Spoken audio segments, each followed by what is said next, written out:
Cümleten selamun aleyküm hanımlar, kanalıma hoş geldiniz.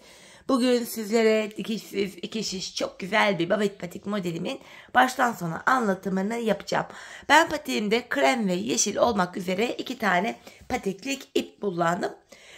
Şişlerimiz hanımlar 3 numara böyle kısa iki şiş ile yaptım. Hemen modelimi göstereceğim. İşte modelimiz bu şekilde hanımlar. Babet patik modelim. Patiğimin hiçbir yerinde hanımlar gördüğünüz üzere dikişimiz yok. Yapılışı gayet kolay. Hiç patik bilmeyen biri bile rahatlıkla bu modeli yapabilir. Hanımlar patiğimize bu bölümden başlıyoruz. Sonra ön bölümünü yapıyoruz. Diğer tarafını yapıyoruz. Hani baştan sona haroşa örgü kullandık. Ardından tabanımızı ve topuğumuzu yaparak patiğimizi bitiriyoruz. Hanımlar patiğimizin bu taban bölümünü ben 2 tane uzun şiş ile yapmıştım bu modeli. Bu defa videoda şöyle misinalı şiş kullanacağım. Hani dediğim gibi baştan sona 2 şiş ile yapılıyor. Ve bu patik benim elimin ölçülerine göre 37, 38 ve 39 numara ayaklar için uyumlu oldum. Daha büyük yapmak isteyenler şu arka haroşa sıralarını artırabilirler. Küçük yapmak isteyenler de bu sıralamayı azaltabilirler. Ya da hanımlar ayağınıza ölçerek de yapabilirsiniz. Öyle çok daha doğru sonuçlar elde edebilirsiniz. Hanımlar patiğimize 22 ilmek olarak başlayacağız. 22 ilmek. Krem ipim ile 22 adet ilmeğimi atıyorum. Şu 3. ilmeğim 4 5 6. Sizler hanımlar dilediğiniz şekilde başlayabilirsiniz. Başlama şekli çok da önemli değil. Şu 8. ilmeğim 9 10 11 12 13 14 15 16 17 devam ediyorum. Şu 18 19 20 21 ve 22. 22 adet ilmeğimizi attık hanımlar bu şekilde. Hemen şuraya bir tane düğüm atacağım kenarına. Geri dönüyoruz hanımlar. Baştan sona haroşa örgü demiştim. Ben haroşa örgüyü örgümüzün hem ön hem arka yüzünde düz örgü örerek elde ediyorum. Sizler örgünüzün her iki tarafında ters örgü örerek de haroşalarınızı elde edebilirsiniz. Şimdi ilk ilmeğimi örmeden alıyorum. Diğer ilmeklerimi haroşa olduğu için düz olarak örüyorum hanımlar. Sıra sonuna kadar ilmeklerimin hepsini düz olarak öreceğim. Bu şekilde haroşa düşecek hanımlar.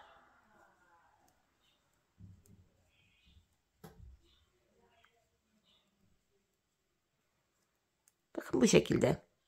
Şimdi geri döndük hanımlar. Geri döndüğümüzde de ön yüzdeyiz. Ön yüzde olduğumuzu şöyle kabul ediyorum. Başlangıç ipimiz eğer ki sol taraftaysa ön yüzdeyiz demektir. Şöyle baktığımız anda hanımlar burada bir diş haroşamız oluştu bile. Bakın bir diş haroşa.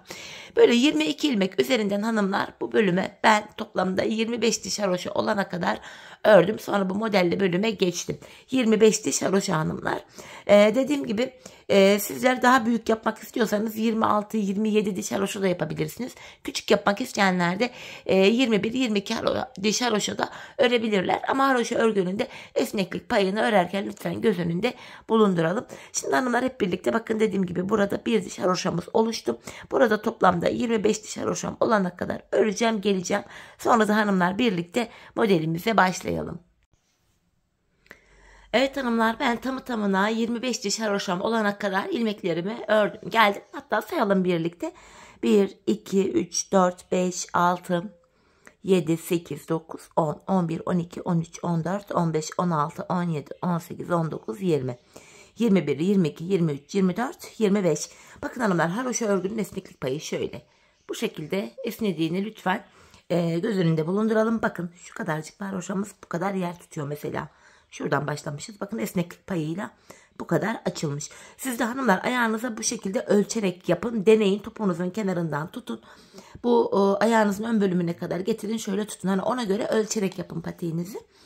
Şimdi yeşil ipimize geçeceğiz hanımlar. Onun öncesinde bakın ben sonuncu ilmeklerimi örüyordum ve ilk ilmeğimi örmeden alıyordum. Bu aşamada bu renkli bölüme geçeceğimizde hanımlar bakın ilmeklerimin hepsini haroşa olarak ördüm. Sonuncu ilmeğime geldiğinde ipimi kendime doğru aldım ve sonuncu ilmeğimi örmeden şişime aktardım. Şimdi yeşil ipime geçiş yapacağım. Desenimize başlayacağız artık hanımlar.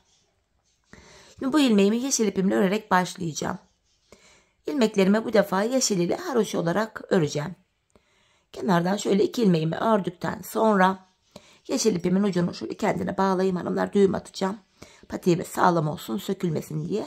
Şöyle 2 tane sıkı bir düğüm attım. İlmeklerimi hanımlar sıra sonuna kadar yeşil ipimle yine haroşa olarak örüyorum. Örerken de şu yeşil ipimin ucunu gizleyerek götürüyorum. Bakın. Devam ediyorum. Haroşaya devam ediyoruz. Yani dediğim gibi videoda baştan sona modelde haroşa örgü uygulaması yapıyoruz. Bakın bu aşamada sonuncu ilmeğimi örüyorum. Geri döndüm. Arka yüzdeyim. Yine ilk ilmeğimi örmeden aldım. Tekrar ilmeklerimi haroşa olarak yani düz olarak örüyorum. Yeşil ile bir diş haroşamız oluyor hanımlar. Ön bölümdeki desenimize böylece başlıyoruz. Bu aşamada hanımlar bakın ip geçişi yapacağımız yerde bakın son bir ilmeğimiz kalana kadar örüyoruz. Sonra ipimi kendime doğru aldım. Sonuncu ilmeğimi örmeden alıyorum. İp geçişi yapacağımız yerlerde böyle örüyoruz. Şimdi bir diş haroşamı yeşil ile ördüm. Tekrar kremime geçtim hanımlar. Artık şu desenlerimizi kuracağız. Şimdi krem ipimle 12 ilmek öreceğim. 12 ilmek. Şu 1, 2, 3, 4, 5, 6, 7, 8, 9, 10, 11, 12 ilmek ördüm. 22 tane ilmeğimiz vardı. Bakın burada da hanımlar 10 tane yeşilimiz kaldı. 12 tane kremi ördükten sonra geri dönüyoruz. Patiğimizin burun kısmında oval bir görüntü oluşturacağız çünkü. Bu aşamada yine ilk ilmeğimi normal düz olarak örüyorum. Diğer ilmeklerimi de yine sıra sonuna kadar haroşa yani düz olarak öreceğim. Yine bakın son bir ilmeğim kaldı. Kremimi kendime doğru alıyorum. Sonuncu ilmeğimi örmeden sağ şişime aktardım. Tekrar yeşilimi alıyorum hanımlar. Yeşil ipimizle öncelikle bu ilk 12 tane krem ilmeğimi öreceğim.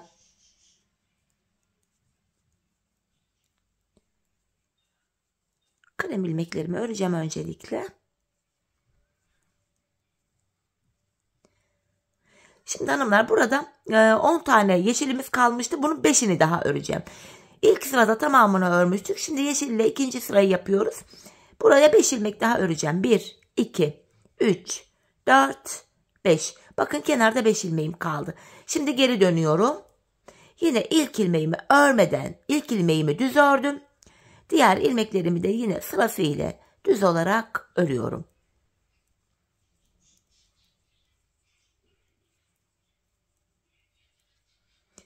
Bakın sonuncu ilmeğime geldim. Yine ipimi arka yüze doğru yani kendime doğru alıyorum ve sonuncu ilmeğimi örmeden aldım. Şimdi ilk sırada hanımlar yeşil ile tamamını haroşa örmüştük. İkinci sırada son 5 ilmek kalana kadar ördük. Şimdi tekrardan sırasıyla kremi alıyorum. Krem ile hanımlar yapacağımız işlem aynı. Her defasında 12 ilmek örüp geri döneceğiz. Bakın 2 oldu. 3, 4, 5, 6, 7, 8, 9, 10, 11, 12. Krem ile her defasında 12 ilmek örüyoruz. Geri dönüyoruz. Yine ilk ilmeğimi de burada şöyle düz ördüm. Kalan ilmeklerimi de yine düz yani haroşa olarak örüyorum.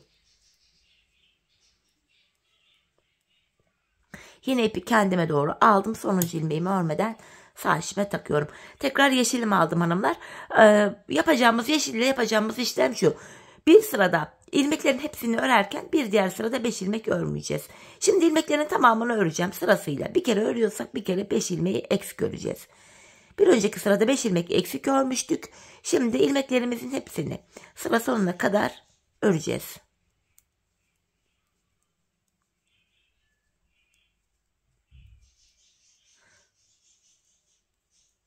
Bu defa bakın şu kalan 5 ilmeğimi de yine örüyorum. Geri döndüm hanımlar. Arka yüzdeyim. Yine arka yüzde de ilk ilmeğimi örmeden aldım. Sıra sonuna kadar diğer ilmeklerimi yine haroşa olarak örüyorum.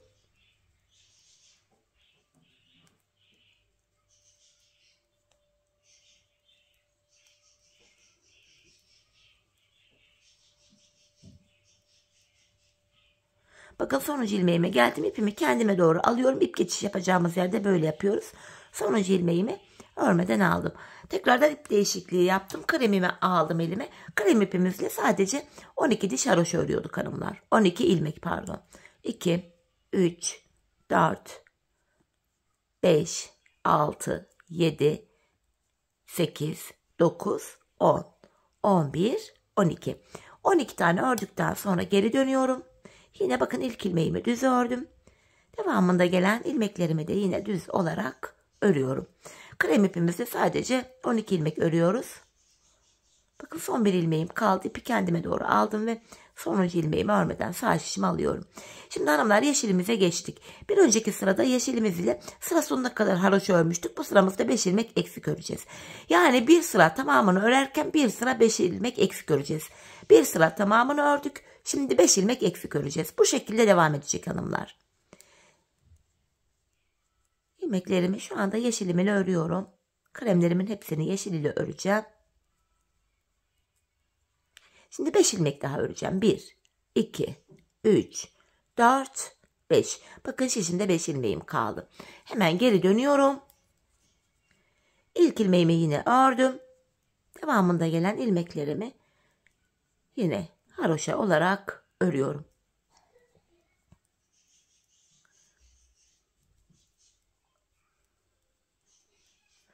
Yine ip geçiş yapacağım. İpimi kendime aldım. Sonuncu ilmeğimi örmeden sağ şişimi alıyorum. Bakın kenarımız bu şekilde düşüyor. İşte hanımlar şeklimiz yavaş yavaş oluşmaya başladı. Tekrardan kremimi alıyorum. Kremimizde sadece 12 ilmek haroşa örüyoruz. 2, 3, 4, 5, 6, 7, 8, 9, 10, 11, 12.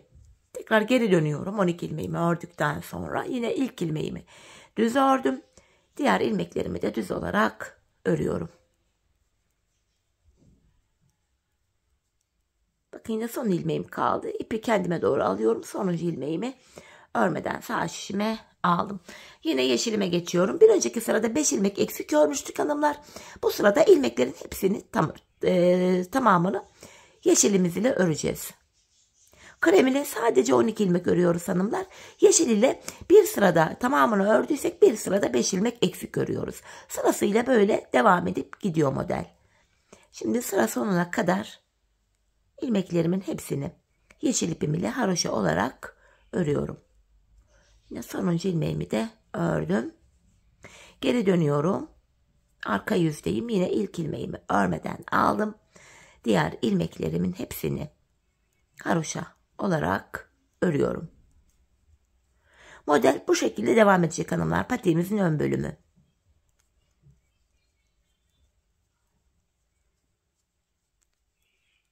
İp geçişi yapacağımız yere geldik. Son bir ilmeğim kaldı. İpi yine kendime doğru aldım. Sonuncu ilmeğimi örmeden sağ şişimi alıyorum. Bakın hanımlar, şeklimiz bu. Şimdi krem ile 12 ilmek öreceğiz. Geri döneceğiz. Ardından yeşil alacağız. Şimdiki sırada tamamını örmüştük. Bir sonraki sırada da son 5 ilmek kalana kadar öreceğiz. Sonraki sırada yeşilimize geçtiğimiz anda tamamını öreceğiz. Hani bu şekilde modelimiz devam edecek. Hanımlar ben bu bölümü ne kadar yaptım hemen onu da söylemek istiyorum. Bakın şu krem haroşaları sayacağız aralardaki. 1, 2, 3, 4, 5, 6, 7, 8, 9, 10. 11, 12, 13, 14, 15, 16, 17, 18, 19, 20, 21, 22. Bu aralara 22 tane krem haroşa olana kadar ben ördüm. Bakın burada 1, 2, 3, 4 diş haroşamız oldu bir de krem ile. Bu bölümde hanımlar toplamda 22 tane krem haroşamız olana kadar şu patiğimizin ön bölümünü buraya kadar tamamlayalım gelelim hanımlar. Sonra diğer kenara birlikte geçelim. Evet hanımlar patiğimin bu bölümünü ön bölümünü tamamladım geldim. Ortada buralarda toplamda 22 diş krem haroşam var. Şimdi krem haroşalarımızı sayalım birlikte emin olmak için. 1, 2, 3, 4, 5, 6, 7, 8, 9, 10, 11, 12, 13, 14, 15, 16, 17, 18, 19, 20, 21, 22 tane krem haroşamı ördüm. Ardından da ilmeklerimin tamamını yeşil ipimle bir diş haroşa olacak şekilde ördüm geldim. Patiğimizin bu ön bölümünü bitirdik hanımlar. Yani bakın ilk kremli bölümü yapmıştık. Sonra ön bölümünü yaptık. Diğer taraftaki krem haroşalarımıza geçeceğiz hanımlar şimdi de. İlmeklerimizin tamamını artık krem ipimiz ile haroşa olarak öreceğiz. Şöyle hepsini krem ile öreceğiz. Artık burada yeşil ipimizde de işimiz kalmadığı için yeşil ipimin ucunu şöyle kesiyorum hanımlar. Ben ucunu da krem ipime burada bağlayacağım sökülmesin diye. İlmeklerimin tamamını artık 22 ilmeğimi sıra sonuna kadar haroşa olarak öreceğim. Şu ipimin ucunu da gizleyerek götürdüm aralardan. Bu şekilde hanımlar. Krem ipimiz ile haroşalarımıza devam edeceğiz. Sonuncu ilmeğimi de yine ördüm. Şimdi geri dönüyorum. Arka yüzeyim. Yine ilk ilmeğimi örmeden alıyorum. İlmeklerimin hepsini sıra sonuna kadar düz olarak öreceğim.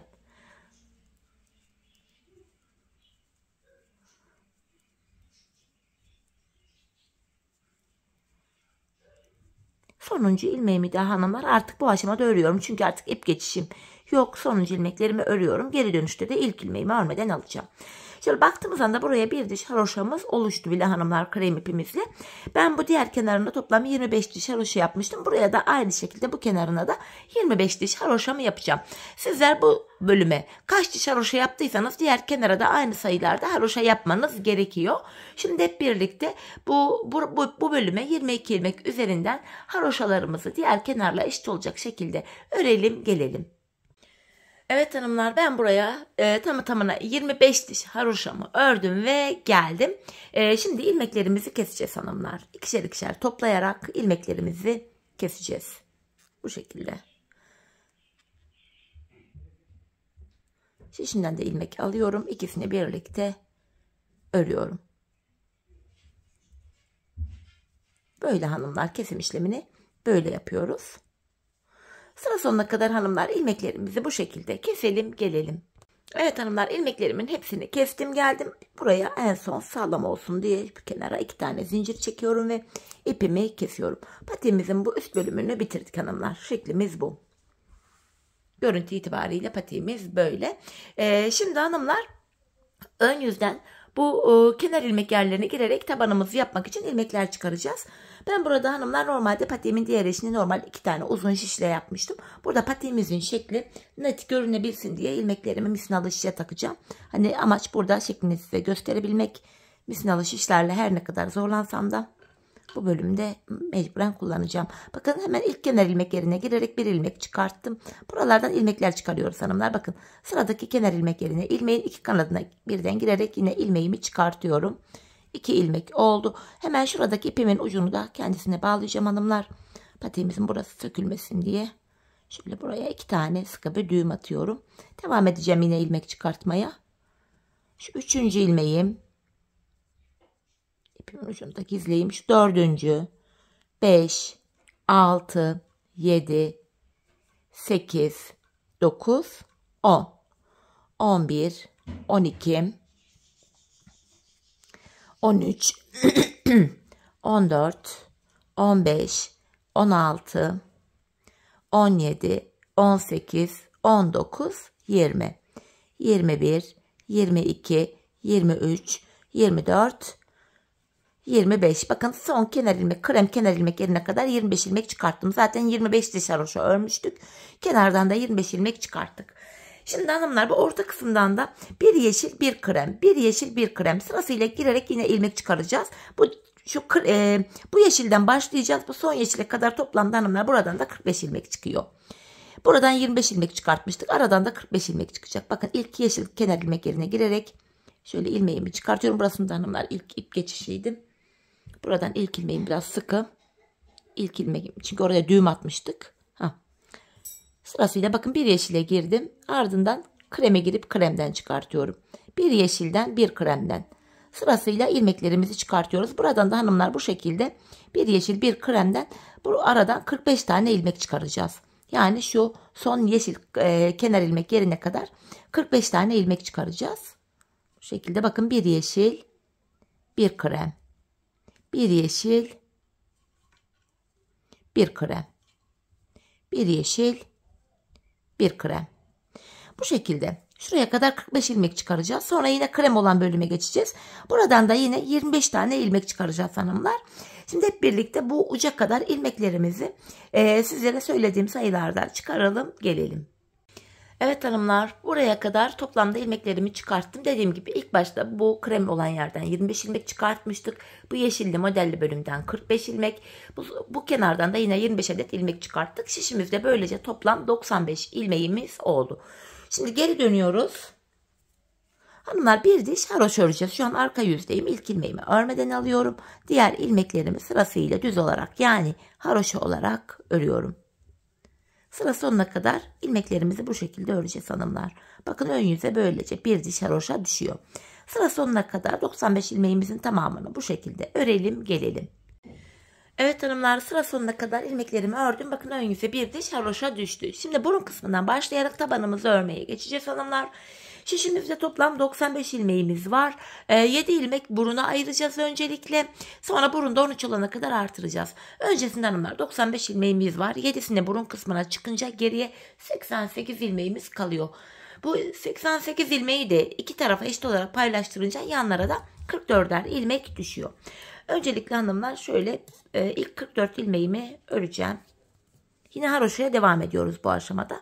Ama 44 ilmeğimi örmem lazım öncesinde. Şu 3. ilmeğim 4, 5, 6, 7, 8, 9, 10, 11, 12, 13, 14, 15, 16, 17, 18, 19, 20, 21, 22, 23, 24, 25, 26, 27, 28, 29, 30, 31, 32, 33, 34, 35, 36, 37, 38, 39, 40, 41, 42, 43, 44. Sağ kenardaki 44 ilmeğimi hanımlar bu şekilde ördüm. Şimdi patik burnumuz için bir 7 ilmek daha öreceğiz. 44 ilmeğin haricinde 1, 2, 3, 4, 5, 6, 7. Burnumuz için de 7 ilmek ördüm ilaveten. Saydığımız anda hanımlar bu sol tarafta da 44 ilmeğimiz kalıyor. Şimdi geri dönüyoruz hanımlar. 7 ilmek ördükten sonra geri döndüm. Bu aşamada ipimiz hep karşıda olacak ve ilk ilmeğimizi örmeden alacağız. Bakın, ilkini örmeden aldım. Burun kısmındaki 7 ilmeğimi bu şekilde öreceğim. İkinci ilmeğimi örüyorum. 3, 4, 5, 6, 7. Burun kısmı için ayırdığımız 7 ilmeğimizi ördük. Şimdi tekrar geri dönüyorum. Bakın, 7 ilmek üzerinden bir diş haroşamız oluştu. Şimdi bu artırmalar yapacağız hanımlar. Yani artma derken aradaki 7 ilmeğimiz 13 olana kadar ilmeklerimiz artacak. Şöyle ki yine ipim karşıda ve ilk ilmeğimi örmeden aldım. Öncelikle bu orta kısımdaki 7 ilmeğimi öreceğim. Bakın, 4 oldu. 5, 6, 7. 7 ilmeğimi ördükten sonra şişimden şöyle 2 adet ilmeğimi keserek örüyorum. Bakın, burada bir ilmeğim daha oldu. Bunu da orta kısma ekliyorum. Ortada 8 ilmeğimiz oluyor. Geri dönüyorum hanımlar. Ortada 8 ilmeğim oldu. Keserek ördüğüm ilmeği orta kısma ekledim. Yine ipim karşıda, ilk ilmeğimi örmeden aldım. Bu ortadaki 8 ilmeğimizi öreceğiz. Bakın, 3 ilmek oldu. 4, 5, 6, 7, 8.'yi de örüyorum. Yine şişimden 2 adet ilmeğimi keserek ördüm. Bu kesim yaptığım ilmeğimi de yine orta kısma ekledim. Ortada 9 ilmeğimiz oldu hanımlar. Şimdi geri dönüyorum. Bakın, ortada 3, 6, 9 ilmeğimiz var. Yine ipim karşıda. İlk ilmeğimi örmeden alıyorum. Bu şekilde 9 ilmeğimi öreceğim. Şu ikinci ilmeğim 3, 4, 5, 6, 7, 8, 9. Yine şişimden 2 adet ilmeğimi keserek orta kısma ekledim. 10 ilmek oldu ortada. Geri dönüyorum. Bu aşamada yine ipim karşıda ve ilk ilmeğimi örmeden aldım. Orta kısımdaki 10 ilmeğimi öreceğim öncelikle. 4 oldu. 5, 6, 7, 8, 9, 10. Yine Yine şişimden 2 adet ilmeğimi keserek örüyorum. Kesim yaptığım ilmeğimi de ortaya ekledim. Orta kısımda 11 ilmeğimiz oldu. 13 olana kadar buna devam edeceğiz hanımlar. Bakın patiğimizin burun kısmı oluşmaya başladı. Artırarak gidiyoruz. Yine ipim karşıda, ilk ilmeğimi örmeden aldım. Orta kısımdaki 11 ilmeğimi bu şekilde öreceğim. Yine 4 oldu. 5, 6, 7, 8, 9, 10, 11. Şişimden 2 adet ilmeğimi örerek yine bu orta kısma ekliyorum. Burada 12 ilmeğimiz oluyor. Geri dönüyorum yine. İpim karşıda ve ilk ilmeğimi örmeden aldım. Bu aradaki 12 ilmeğimi öreceğim. 3, 4, 5, 6, 7, 8, 9, 10, 11, 12. Şişimden yine 2 adet ilmeğimi örerek orta kısma ekliyorum. Böylece hanımlar orta kısımda 13 ilmek oldu. Şimdi geri dönüyoruz. 13 ilmek üzerinden kesimlere devam edeceğiz hanımlar artık. Burada şöyle yapacağız. Yine ipimiz karşıda olacak. Bakın hanımlar, bu tabanımızdaki 13 ilmek ile yanlardaki ilmekler arasında şöyle ayrık bir görüntü var. Her defasında ilmekleri saymak zorunda değiliz. Tabanımızın yeri belli zaten. Bu aşamada 13 ilmek üzerinden şöyle devam edecek. Tabanda son bir ilmek kalana kadar öreceğiz. Yani ilk 12 ilmeği öreceğiz. 13.'yi örerken kesim yapacağız. İpim karşıda, ilk ilmeğimi örmeden aldım. İkinciyi örüyorum. 3, 4, 5, 6, 7, 8, 9, 10, 11, 12 ilmeğimi örüyorum. 13.'yi örerken şişimden de bir ilmek alıyorum. İkisini keserek örüyorum. 13 ilmek üzerinden taban böyle devam edecek artık. Kesim yaptıktan sonra geri dönüyorum. İpim yine karşıda. İlk ilmeğimi örmeden aldım. Yine 12 ilmeğimi öreceğim. Ya da şu tabanımızda bakın burada ayrık bir görüntü var. Taban ile yan ilmekler arasında. Burada son bir ilmek kalana kadar öreceğiz. Hatta saymaya, her defasında ilmekleri saymaya da gerek kalmaz hanımlar böylece. Bakın tabanımda son bir ilmeğim kalana kadar ördüm. Bu sonuncuyu, yani 13. ilmeğimi örerken şişimden de bir ilmek alıyorum. İkisini keserek örüyorum. Kesimden sonra geri dönüyoruz. Yine ipim karşıda, ilk ilmeğimi örmeden aldım. Tekrar tabanımda son bir ilmek kalana kadar öreceğim.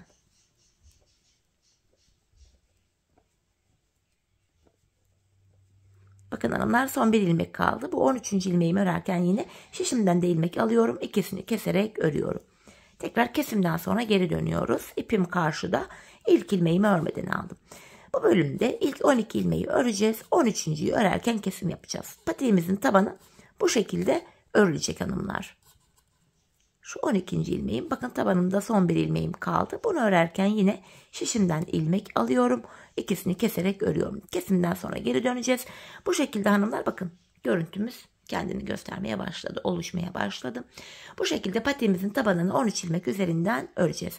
Hanımlar, biz bu işleme sağ ve sol şişimizde, burada ve burada son 2'şer ilmeğimiz kalana kadar devam edeceğiz. Şimdi patiğimizin tabanını şişlerimizin ucunda 2'şer ilmeğimiz kalana kadar 13 ilmek üzerinden bu şekilde keselim gelelim. Evet hanımlar, her iki şişimin ucunda da 2'şer ilmeğim kalana kadar patiğimin tabanını 13 ilmek üzerinden bu şekilde ördüm geldim. Şimdi tabanda kesimlerimiz olacak. Yine misinalı şişlerimden kurtuldum. Normal kısa şişlerime de geçtim. Yine ipim karşıda, ilk ilmeğimi örmeden alıyorum. Tekrardan 12 ilmeğimi öreceğim. Yani tabanımda son bir ilmek kalana kadar öreceğim. Bu sonuncu ilmeğimi örerken şişimden de bir adet ilmek alıyorum. İkisini keserek ördüm. Tekrar geri dönüyorum hanımlar. Hemen şu misinalıdan da kurtulayım. Normal şişimi taktım. Yine ipim karşıda ve ilk ilmeğimi örmeden aldım. İkinci ilmeğimi örüyorum. İkinci ilmekten sonra öndeki iki ilmeğin ikisini birlikte keserek ördüm. Bakın ilk kesimimi burada yaptım. Şimdi bu taban bölümde 4 ilmek kalana kadar öreceğiz. Şu 2 ilmek hariç burada 4 ilmek kalana kadar. Sonra yine bir kesim yapacağız. Bakın bu tabanımda 4 ilmeğim kaldı. Yine öndeki 2 ilmeğin ikisini birlikte keserek örüyorum. Yanındaki bir ilmeği düz ördüm. Bu sonuncu ilmeğimi örerken de şişimden bir ilmek alıyorum. İkisini keserek örüyorum. Geri dönüyorum hanımlar.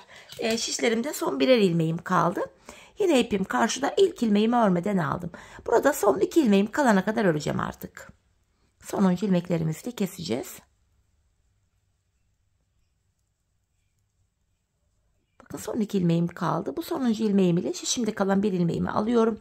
İkisini keserek ördüm. Geri dönüyorum. Yine ipim karşıda, ilk ilmeğimi örmeden aldım.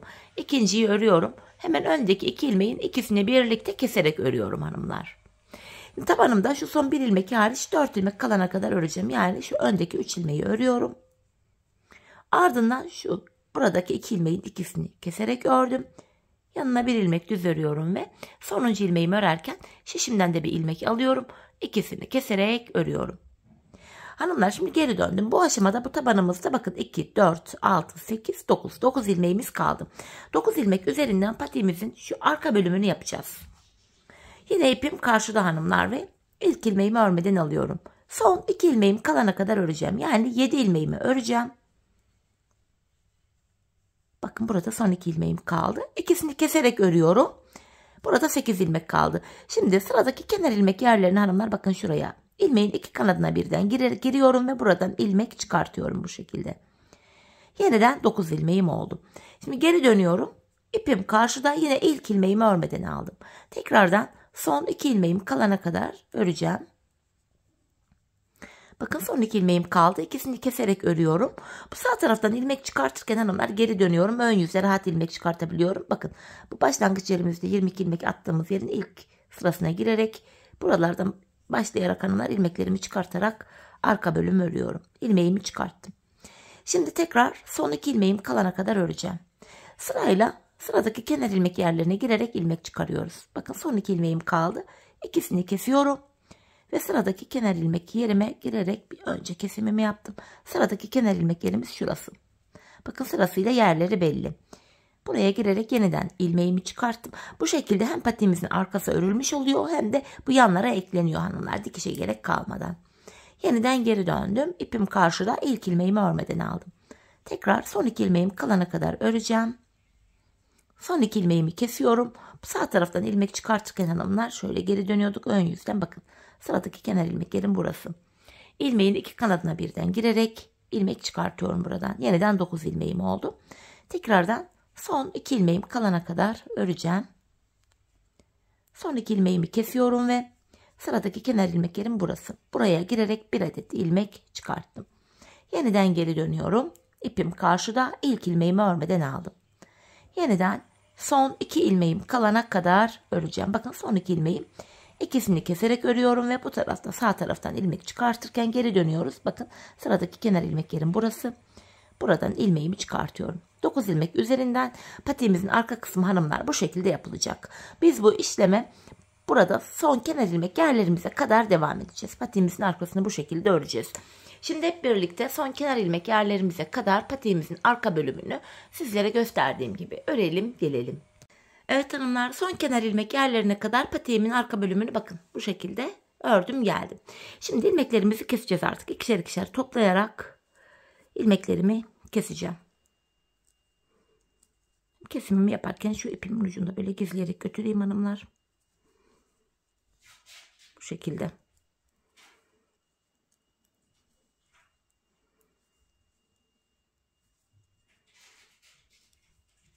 Son bir ilmeğim kaldı. Bunu da yine alıyorum. İkisini keserek ördüm. Hanımlar artık bu şişlerle işimiz kalmadı. Burada tümsek bir görüntü oluşmasın diye hemen şöyle dibine doğru batarak bir sık iğne oluşturuyorum. Bakın burası dümdüz görünüyor bu şekilde. Bir tane de zincir çekip ipimi kesiyorum.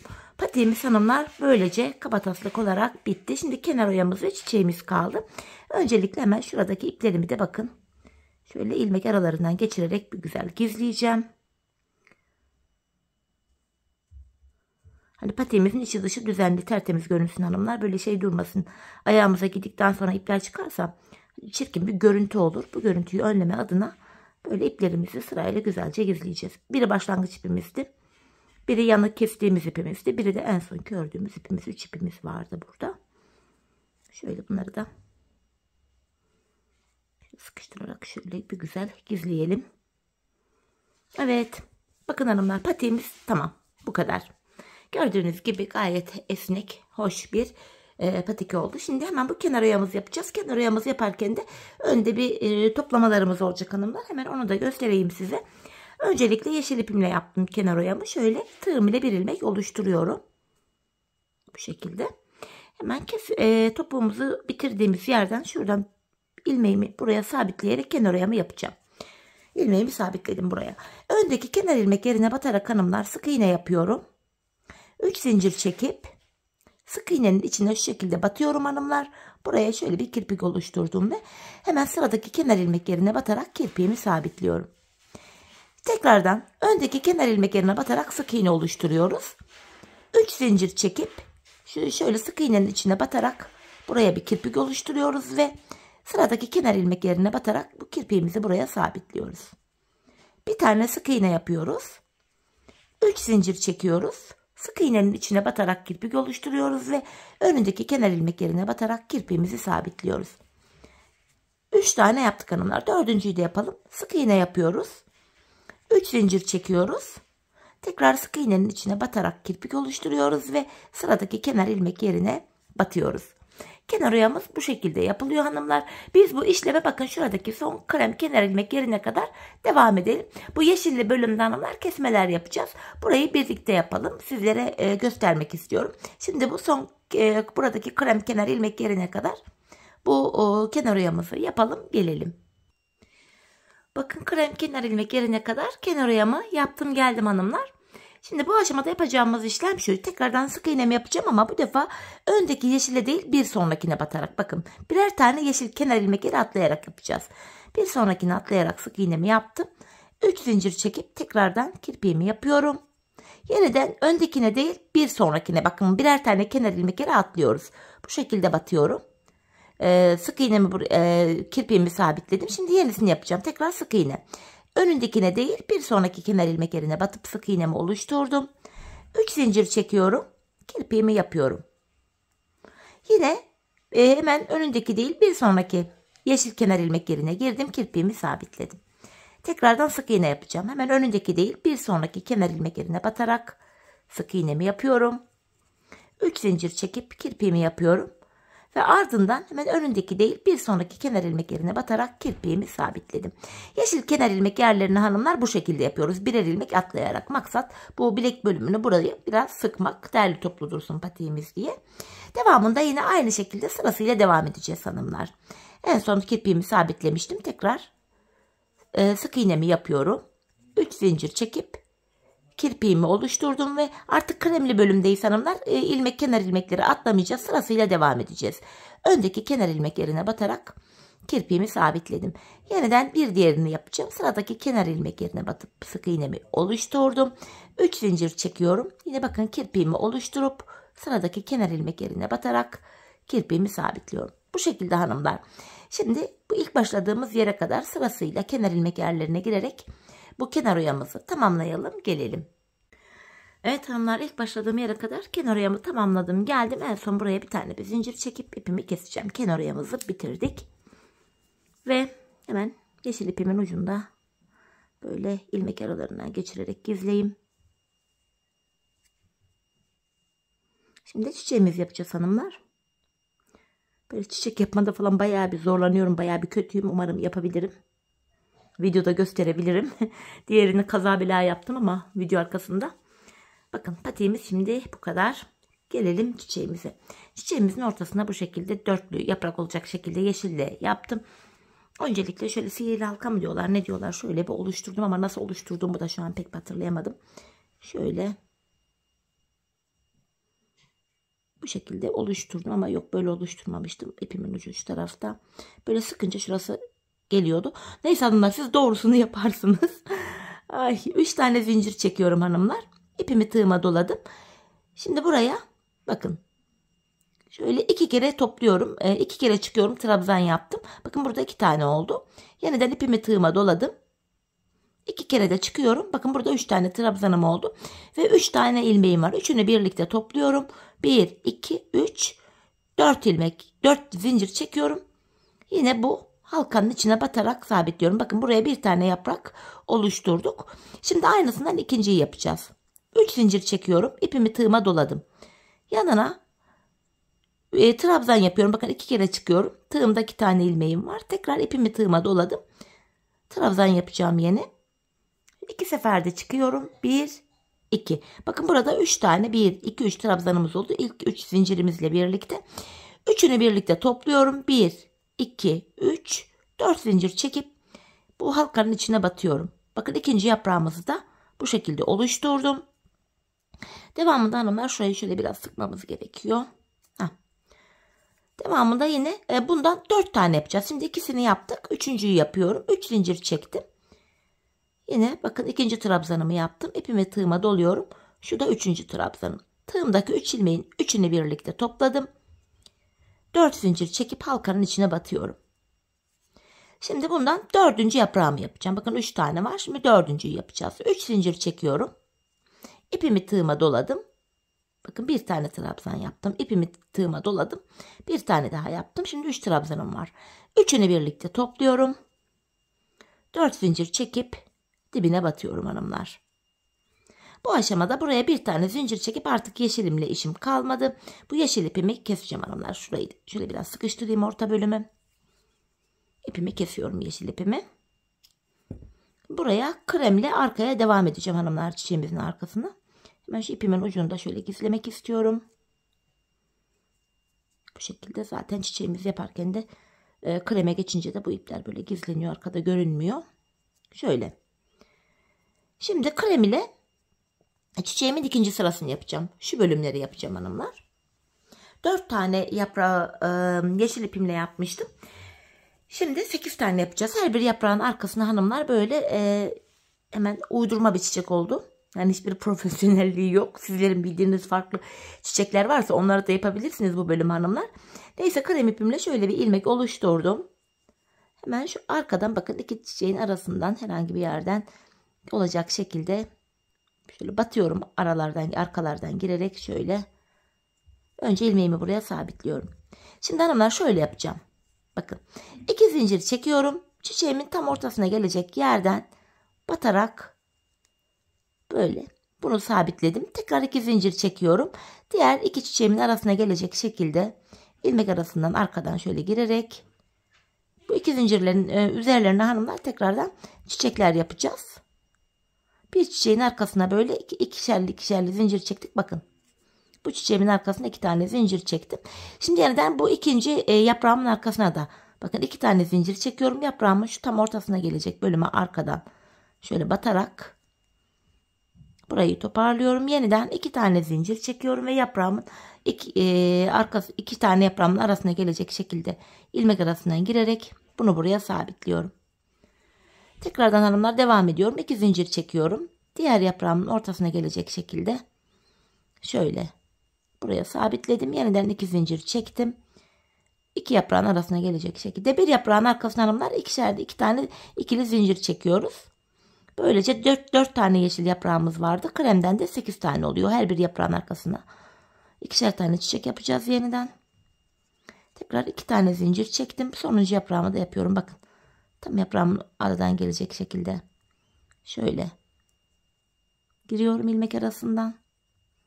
2 zincir daha çektim ve ilk yaptığım bu ikili zincir yapmıştım hanımlar. Bakın şuraya. Tam oraya böyle sabitliyorum. Şimdi hanımlar yapacağımız işlem şöyle. Şu yeşil ipimizi de arkaya böyle gizleyip saklayacağım. Böyle elime dolanıp duruyor. Çok bir sinir oldum ona şu an. Şunu. Şu arkaya bir yere bu şekilde sıkılaştırıp düğüm yoluyla sıkılaştırıp ucunu keseceğim. Diğerini yaparken kesmiş miydim, ucunu yapmış mıydım, kesmiştim ama nasıl kesmiştim çok bir iyi hatırlamadım. Tam bu ortaya zaten hanımlar incimiz gelecek. Ortamız birleşiyor inciden sonra. Şimdi buraya da şöyle yapıyorum hanımlar. 3 tane zincir çekiyorum. İpimi tığıma doladım. Buraya hanımlar bakın ilk ikili zincir çekmiştik. İlk zincirimizin içine bakın trabzanımı yaptım. İpimi tığıma doluyorum. Bir tane daha trabzan yaptım. Bakın burada toplam ilk baştaki zincirle birlikte burada 3 tane trabzanımız oldu. Yeniden 3 zincir çekip aynı zincirin içine batarak ilk krem yaprağımı oluşturdum. Şimdi ikinci ikili zincirin içine geçiyorum. Tekrar 3 zincir çekiyorum. Buraya trabzan yapacağım hanımlar. 3 zincirden sonra bir trabzan yaptım. Araya bir tane daha trabzan yapıyorum. Ve ardından 3 tane zincir çekip aynı zincirin içine şöyle batarak çiçeğimin yaprağını oluşturuyorum. Bir diğer ikili zincirin içine girerek böyle ilmeğimi buraya taşıdım. Burada da hanımlar şöyle 3 zincir çekiyorum. Yine trabzanımı yapacağım. Toplam 8 tane yaprak yapıyoruz hanımlar. Şöyle ikinci trabzanımı da yaptım. 3 zincir çekiyorum. Aynı zincirin içine batarak şöyle bakın yaprağımı oluşturuyorum. Bir sonrakine geçtik. İlmeğimi buraya taşıdım hanımlar. Burada da yine 3 zincir çekiyorum. İpimi tığıma doladım. Trabzan yapıyorum. İpimi tığıma doladım. Bir trabzan daha yaptım. Tekrar 3 zincir çekip dibine batıyorum. Yine aynı zincirin içine şöyle batıyorum. Bakın 4. yaprağımızı da oluşturduk. Bu şekilde hanımlar toplamda çiçeğimizin etrafına 8 tane yaprağımızı oluşturup gelelim. Evet hanımlar, toplamda 8 tane krem yaprağımı yaptım. Geldim. Şimdi buraya bir tane zincir çekeceğim ve krem ipimi keseceğim. Hatta burada kesmeye bile gerek yok hanımlar. Bir miktar şöyle dikecek kadar bir bırakayım. Şöyle dikiş yapacak kadar. Bu şekilde dikişimiz için ayrıca ip harcamaya da gerek yok. Şimdi bu ipimin ucuna hanımlar şöyle bir iğne takacağım. Böyle herhangi bir iğne, bir de büyük bir iğne buldum. İğnelerimi de kaybetmişim. Bu büyük iğneye kaldım. Neyse, işimizi görsün yeterli.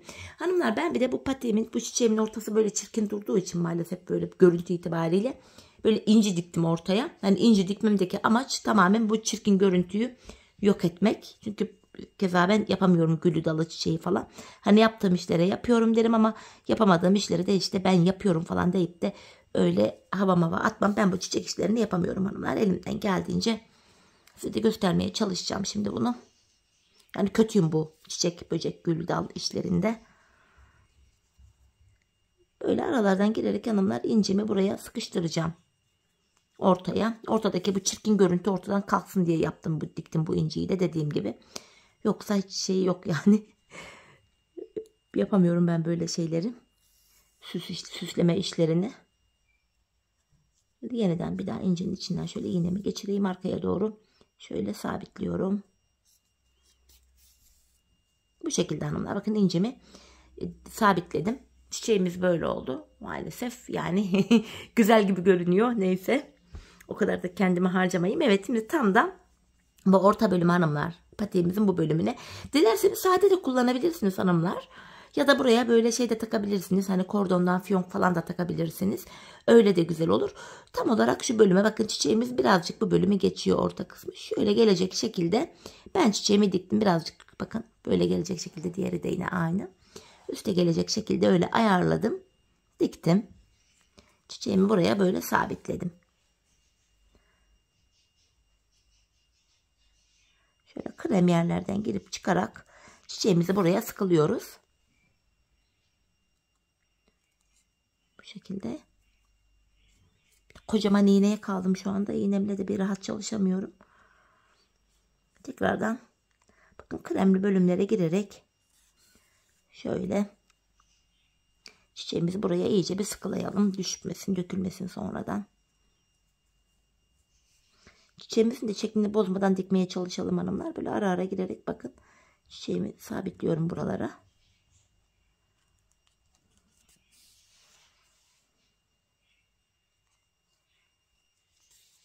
Bu şekilde. Yok be, şöyle dikilince bakınca falan gayet de güzel durdu çiçeğim. O kadar da kötü değil. Kendime biraz harcamayayım. Daha güzel olur muydu? Evet, olurdu. Hani sizin dediğim gibi bildiğiniz çiçekler falan varsa böyle süsleme amaçlı, onları da yapabilirsiniz. Ben bu konuda yeteneksiz, berbat olduğum için kötüyüm yani. Kendimi eleştirmeyi de bilirim kızlar bu arada. Evet. Yine böyle alttan girerek bakın çiçeğimizi de bir güzel buraya sabitledik hanımlar. Gayet de güzel oldu. Bakın sağlamca oldu. Arkaya şöyle girerek buraya bir düğüm atalım hanımlar da sonradan burası sökülüp açılmasın. Şöyle ipimi kesebilirim artık. Evet hanımlar, patiğimizi böylece bitirdik. Şekil itibariyle, görüntü itibariyle patiğimiz böyle. Şimdi bir de ben makineye ama giydireceğim. Ayağımızı da görelim patiğimizi. Şöyle bir giydirelim bakalım. Ayaklar nasıl duruyor? Beğenecek misiniz?